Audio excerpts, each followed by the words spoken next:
terrain, on le reconnaît quasiment pas par rapport à l'entraînement, tellement il y a eu du boulot de fait dessus.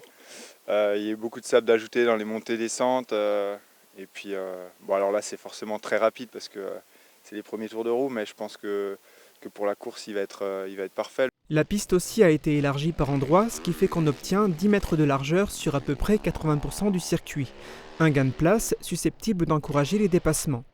Compte tenu de la déclivité du terrain, du sable est descendu de la piste avec les précipitations hivernales, mais contrairement aux années passées, il n'est pas ensuite parti avec le petit ruisseau qui traverse le circuit, il a été piégé. Ça fait 2 ans que nous avons commencé à mettre en place des bassins de décantation, ce qui nous permet de récupérer le sable une fois que ces bassins sont vides de leur eau. Et donc on s'est concentré sur ce travail-là ces 15 derniers jours, donc pendant 2 week-ends. Un week-end, on en a profité pour vider les bassins de décantation et remettre le sable sur la piste. Et le week-end d'après, nous avons pris un engin assez important pour remonter le sable sur les pentes, sur chaque tracé en pente.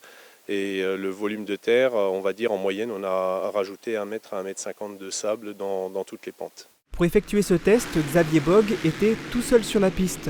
La situation sera bien différente ce week-end à l'occasion des championnats de France, puisqu'il y aura une quarantaine de pilotes à chaque manche.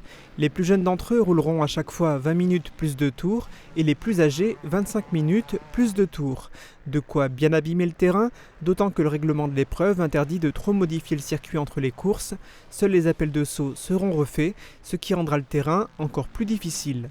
Quand on a une texture sablonneuse, et donc il se fait énormément de trous, d'ornières, et ouais, c'est certainement un des circuits les plus exigeants de l'année.